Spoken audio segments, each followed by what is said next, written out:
네, 안녕하십니까. 좀 더 정확한 중국 경제 이야기 차이나 이코노미 채널 CC입니다. 오늘 푸빅의 금승민 연구원 자리에 함께 하셨습니다. 안녕하십니까? 네, 안녕하세요. 네. 푸빅에서 활동 중인 김승민 연구원입니다. 네, 자기소개를 얘기 안 했는데도 말씀하시네요.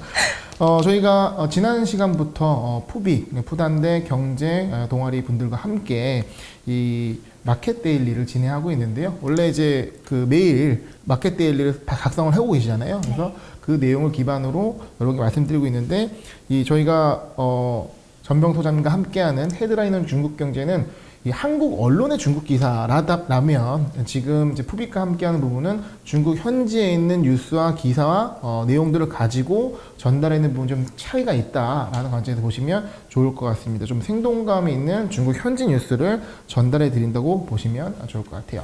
네, 그러면 오늘 이 김승민 연구원과 처음 시간인데 일단 마켓 서머리 한번부터 시작하면 좋을 것 같습니다. 네.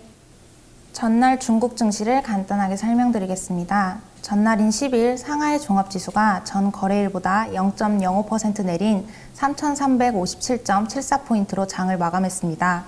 선전지수는 전 거래일 대비 0.65% 오른 13,653.34포인트로 장을 마감했습니다. 상하이 종합지수와 선전지수는 강보합으로 오전작을 시작했으나 경기 부양책이 축소될 것이라는 전망 속에서 소비자 물가 지표가 호조를 보이면서 혼조세로 장을 마감했습니다.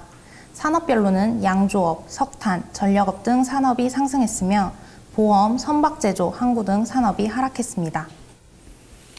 네, 최근에 중국 증시가 크게 좀 밀렸던 상황 속에서 그래도 큰 폭의 상승은 아니지만 시장이 좀 안정을 찾아가는 것 같다 좀 다행이라고 생각하고요. 그리고 주요 기업들 보게 되면 낙폭이 큰 종목들은 좀 크게 반등한 것 같아요. 그래서 김승미 연구원께서 나오시면 좀 이런 시장의 상승 뉴스를 좀 많이 알려주면 좋을 것 같습니다. 그럼 매크로 뉴스 오늘은 어떤 뉴스들을 갖고 오셨나요? 네, 오늘 매크로 뉴스는 어제 발표된 소비자 물가 지표랑 2021년 2월 자동차 판매량 그리고 2월 말까지의 M1M2 규모를 설명해 드리도록 하겠습니다. 중국 국가통계국은 2021년 2월 CPI가 전월 대비 0.6% 상승했다고 밝혔습니다. CPI 중 식품 가격은 춘절 기간 동안 소비 증가와 운송 원가 상승 등의 요인으로 농수산물 가격이 상승하면서 1.6% 상승했습니다. 하지만 양돈 출하 증가로 돼지고기 가격이 3.1% 감소했으며 따뜻한 기온으로 계란 상승량이 증가하고 코로나19가 완화되면서 원활한 운송이 가능해져 계란 가격도 4.5% 감소해 CPI의 증가폭이 전월 대비 2.5%포인트 축소되었습니다. 한편 2월의 PPI는 전월 대비 0.8% 상승했습니다. 40개 업종 중에서 전월 대비 가격이 상승한 업종은 총 25개에 달했습니다. 마지막으로 국가통계국은 1월에 이어 PPI의 지속적인 상승세가 중국 경기의 회복을 나타내며 향후 지속적으로 상승할 것이라 전망했습니다. 네, 지금 CPI와 PPI 얘기해 주셨는데 아무래도 인플레이션에 대한 얘기가 상당히 민감한 만큼 중요한 뉴스인 것 같습니다.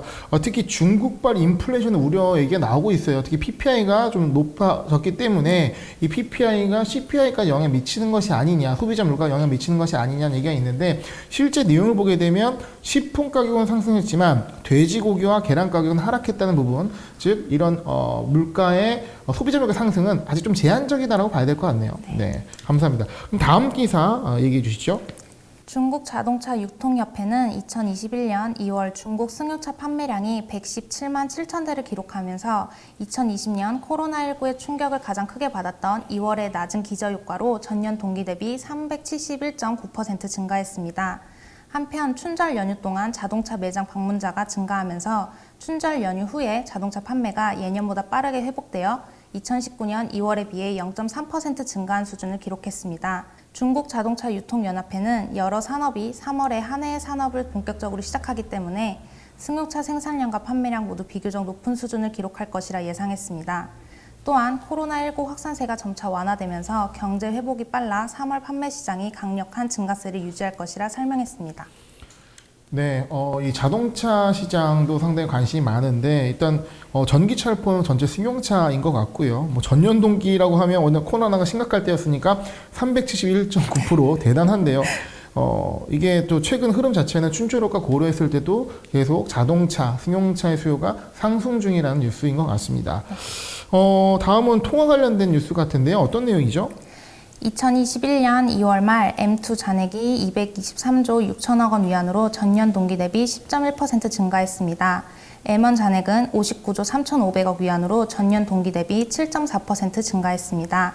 중국은행연구원은 2021년 1월에 위안화 대출이 사상 최대치를 기록해 기업 예금이 빠르게 늘면서 M1 증가율이 비교적 높았다고 설명했습니다. 2월에 들어서면서 신용대출이 감소세에 접어들어 M1의 전월 대비 증가율이 감소했지만 전년 동기 대비 증가율이 여전히 높은 것은 기업 자금 사정이 양호하다는 것을 의미한다고 덧붙였습니다. 동방진성증권사는 2020년 하반기부터 M2 증가율이 하향 곡선을 그리는 코로나 쇼크를 지나면서 통화량 증가율이 둔화되었다고 설명했습니다. 2021년 2월 M2 증가율이 반등한 것은 하락하는 과정에서의 단계적 반등으로 전체적인 하향세는 바뀌지 않을 것이라 지적했습니다. 네, 2월 통계에서 M2, M1이 전년 동기 대비 이제 증가하고 있다는 통계가 나왔는데 어떻게 보면 시중의 유동성이 아직은 좀 풍부하다라는 얘기 같습니다. 근데 이제 애널리스트의 분석은 이런 것이 점차적으로 이 유동성이 통화량이 좀 감소, 안정화하는 국면이 나오고 있다라는 분석인 것 같아요. 주요 매크로 뉴스, 푸빅에 셀렉을 한, 큐레이션을 한 뉴스들을 체크해 봤고요. 오늘부터 좀 더 이 투자자분들, 구독자분들이 궁금하실 만한 중국의 현재 기업 뉴스도 얘기해 준다고 들었습니다. 몇 가지 뉴스를 준비해 오신 것 같은데 첫 번째 어떤 기업에 대한 내용인가요? 네, 첫 번째는 산서펀주입니다. 산서펀주의 2020년 매출액이 전년 대비 17.7% 증가한 139억 9,600만 위안을 기록했습니다. 순이익은 31억 600만 위안으로 전년 대비 57.8% 증가했으며 주당 순이익은 3.576이 위안으로 전년 대비 57.6% 증가한 수준을 기록했습니다. 동사는 제품 구조를 최적화해 고가 상품인 청화 분주 판매량이 지속적으로 증가했다고 밝혔습니다. 이러한 요인이 매출의 안정적인 상승을 견인했다고 분석했습니다. 네, 흔히 말하는 이제 백주, 이 빼가리라고 해야 되나요? 네, 그 회사인데 아마 투자자분들이 많이 아실 거예요. 우량해나 이 마오타이, 이 귀주모테 같은 경우는 워낙 유명한 회사인데 이 산서분주도 그 못지않은 사이즈를 가진 이 바이주 회사로 알고 있습니다. 일단 실적은 굉장히 좋게 나온 것 같고요. 보내준 뉴스상에서는 차트상으로 최근 조정 때 또 같이 또 많이 좀 고정을 받았는데 어떻게 보면 우량해나 마오타이가 좀 가격 부담이 있어서 고민하신 분들은 이 거래 가능한 심천 상장 종목이기 때문에 산서분주도 같이 참고하시면 좋을 것 같습니다. 다음 기사 보도록 할게요. 다음 기사는 바이두입니다. 2021년 3월 9일 홍콩증권거래소는 바이두가 정식으로 상장 심리 청문회를 통과했다고 밝혔습니다. 바이두는 상장을 통해 모집한 자금을 인재에 투입하고 클라우드 솔루션과 자율주행 산업을 강화할 것이며 AI 칩 분야 투자를 확대할 계획이라 설명했습니다. 2차 기업 공개 임박 소식이 알려진 바이두의 주식은 9일에 전 거래일 대비 13.58% 상승한 264.28달러로 마감했습니다. 클라우드와 자율주행으로 대표되는 AI 사업이 바이두의 중장기 성장 엔진으로 지목되었습니다. 바이두는 2020년 4분기 실적 보고서에서 처음으로 검색 엔진, 지식, 정보 중심의 인터넷 플랫폼이란 정체성을 AI 생태형 기업으로 대체했습니다. 바이두 회장은 클라우드 서비스, 스마트 교통, 자율주행 등 AI 영역의 시장 기회를 잡을 것이며 비광고 영역 서비스를 확대할 것이라 전했습니다.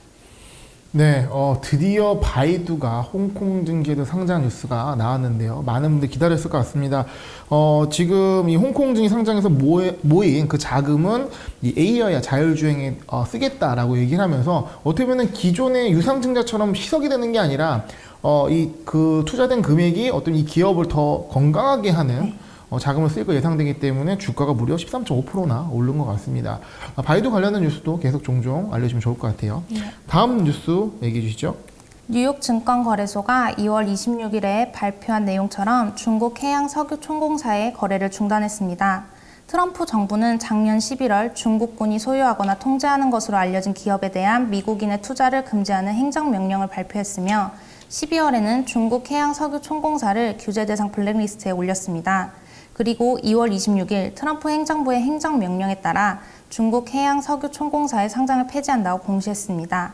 이에 동사는 퇴출 경절에 실망감을 표하면서 회사 운영에는 큰 영향이 없을 것이라 밝혔습니다. 네, 드디어 미국 상장된 중국 주식의 상장 폐지 소식이 나왔습니다. 예, 우려했던 바인데 좀 민감한 사안인 만큼 이거는 전명 사장님과 함께 주제를 다뤄서 얘기를 해봐야 될 것 같습니다.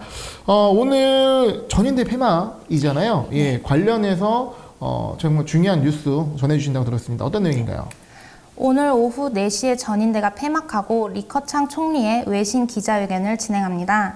폐막식에서는 홍콩 선거제 개편에 관한 표결이 진행되고 14.5규획과 2035년 장기 발전 전력 초안에 대한 의결도 되어 많은 주목을 받고 있습니다. 여러 목표들이 설정된 양해를 기점으로 중국이 어떻게 발전해 나갈지 CEC 채널과 푸빅과 함께 지켜보면 좋을 것 같습니다. 네. 감사합니다. 예. 저희가 양회 시리즈에서도 소장님이 얘기하셨지만 이 리커창 총리의 기자회견 이게 어떻게 보면 에센스다라고 얘기하는 부분이 있습니다. 그래서 오늘 폐막의 이 기자회견을 주목을 하셔야 될 것 같습니다. 오늘도 이렇게 푸빅 분들과 함께 이 마켓 데일리 진행을 해봤는데요. 지난번에 이 마켓 데일리 풀 버전 리포트를 보기 위해서 제가 링크를 영상에 걸어놨거든요. 그렇게 보실 수도 있지만 뉴스레터식으로 신청을 하면 직접 보내주신다는 얘기도 들었어요. 어떤 경로가 가능한가요? 네, 더보기란에 있는 메일로 신청한다고 메일을 주시면 저희가 매일매일 나오는 데일리를 발송해드리고 있습니다. 네. 그래서 많은 메일 보내주시면 저희가 열심히 보내드리도록 하겠습니다. 무료인가요? 네, 무료입니다. 무료가 중국어로 뭐죠? 免费입니다. 미엔페이로 뉴스레터. 굉장히 저도 보고 있는데 정말 뭐 언론사에 쓰는 수준의 훌륭한 이 현지의 생생한 뉴스입니다. 그래서 이런 뉴스를 뉴스레터식으로 받아보고 안 보고는 어떤 이 경제를 보고 그리고 투자하는 데 있어서 굉장히 큰 차이가 있을 것 같습니다. 그래서 아무래도 그래도 구독을 안 하시면서 신청하시는 건 조금 그렇겠죠. 네, 구독도 함께 해주시면 좋을 것 같습니다. 김승민 연구원 오늘 감사합니다. 감사합니다.